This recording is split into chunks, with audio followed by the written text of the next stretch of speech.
to Earth Angels Network. I'm your host, Carol Guy.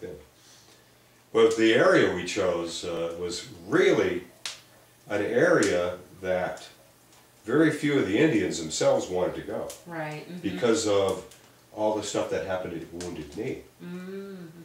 They were afraid of the Wanadis, the ghosts, the spirits that were out there. And the place we chose, they looked at us and they called us the Wheatco ones. We were the Wheatco ones. Wheatco is crazy. So we were yeah, Wheatco. because you know, if you believe in spirits, as they do, you know, and that was a battlefield. There was a lot of pain and suffering that happened. It was a massacre took place. Yeah, and less than a mile away. Right, and so they're going to pick up, and if you're doing a vision quest, you're going to get these visions, and these spirits may come to you. So this is what they were skeptical about. When we make a decision to walk a spiritual walk and do spiritual things, spiritual things are going to happen. Right. And again, well, this was another one. I went on the hill that year. They put me out there, and that first night, they were coming around. And you hold the pipe, and it's pitch black out. Holding the pipe for the whole entire time. You never let the pipe go. And if you're afraid and something comes along, you point the pipe at it. If it's malevolent, it will go away. And stuff was coming and going that night, walking, and thankfully, because you're doing without food or water. Thankfully, that first year it rained. It had been raining. So even though it was a little cold and we were out there with a sleeping bag and stuff, at least we were getting water out of the sky. Right, you know, David says if it comes out of the sky, you can have it. You know, so we were pretty great. So you get your tongues hanging out, trying to catch it. Oh yeah, well, licking it off the sleeping bag like a dog. You know, oh yeah, you go, you know, you'll do anything. Speaking of dogs, you know, this is an unscripted show, and he just wanted up here too, and he's just like passed out. He's doing okay. Yeah. So. But that was the first year, and. Yeah. Well, I've never been on a vision quest, but my journey has been of, I've experienced these things on a different kind of level. Spirit actually puts me on them with myself and with the environment of the earth and people in my life. There's different things in this modern day time that I've had to go through, which is considered as, well, how I knew about Sundance. I kept hearing Sundance, Sundance, Sundance, and I'm like, what the heck is Sundance? I had no clue. And then I started being guided to learn more about the Lakotas, and then I found out about Sundance and Vision Quest, and the things that was happening in my life was actually the more of a modern day kind of Sundance. Not the kind of Sundance that they do with the Lakota rituals. And let's talk about that, because that can be painful. And I went through a lot of pain through the spiritual thing of the things that was happening in my own life, but I didn't have to go through the physical pain of the piercings and stuff. And that the whole thing with the Sundance. It's a 4-day ceremony, actually 5-day. The first day is tree day, where they go out and get the tree.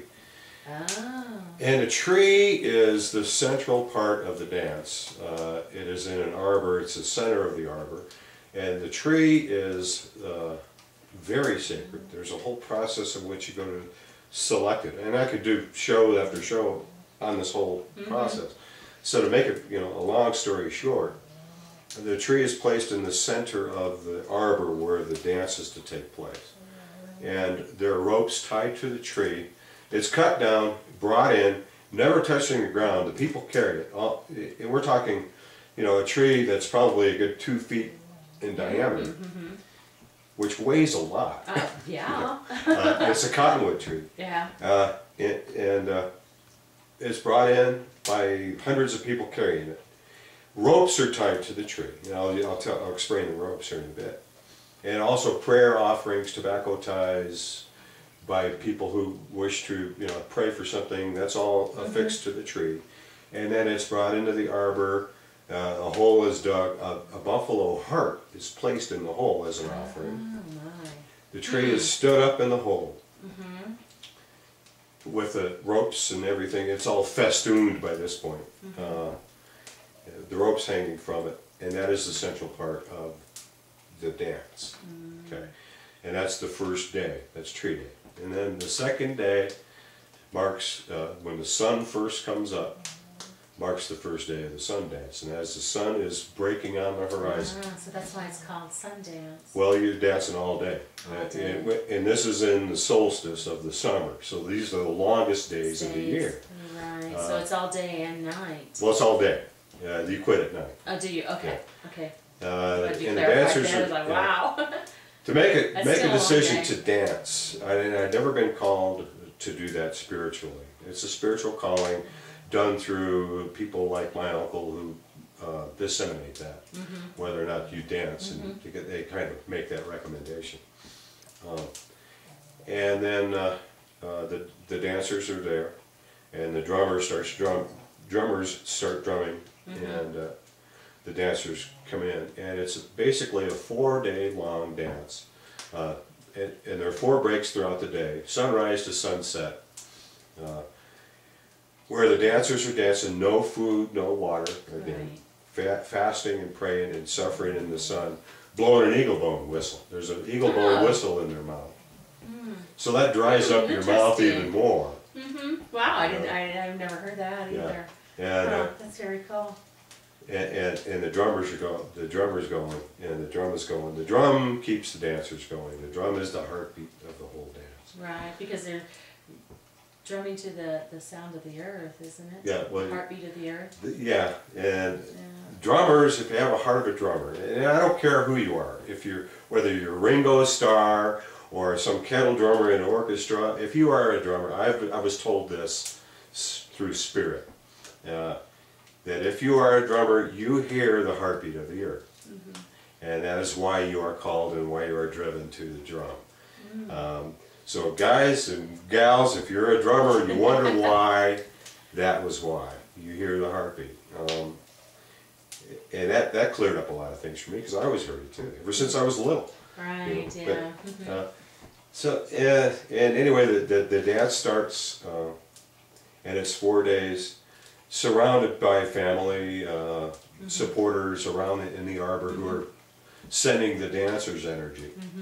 And the dancers, along with the 4th day, they're needed. But the main idea for the whole sun dance is to bring yourself as close as you possibly can to your own demise without actually making that permanent transition. To get messages from spirit. Now they do the piercing too with they do the piercings through the chest, isn't it? Chest and other areas too. Right, because I think they do it in the back as well. In the back. And then you hang from these piercings. That's why the ropes are tied to the tree. Right. Now, I've always thought too, there's a lot of people out there that are into the piercings and into the tattooing, and when I've come across this with my own guides, that this is also tribal stuff. It's all tribal stuff, that they're from past lives have been connected to the different tribes all over the nation. And that's why there's so much piercing nowadays, and so many tattoos and stuff, is that it's part of the tribal stuff that these souls remembered in those past lives, and they've carried it on into this world, this lifetime as well.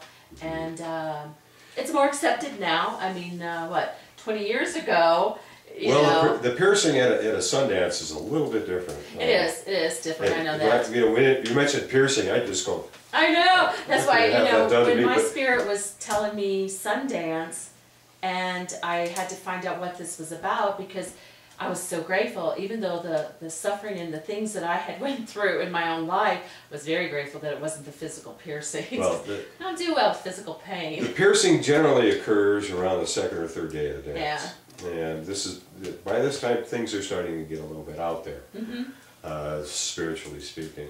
And yet, traditionally, you got to be in a certain mindset to do that. You have to be.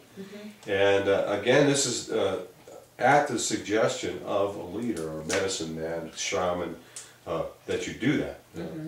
You know, like if Uncle David said, you're gonna dance 4 days and then the third day you pierce, and it's like that. It's at these recommendations. Recommendation, yeah. So, and some, you know, are called, and once I've done it a year or two, and basically it's a 4-year commitment. Okay, you do it for 4 years, but it generally turns into a lifetime commitment. Right. With a lot of it. But, yeah, well, your soul and spirit's into it. So yeah, just but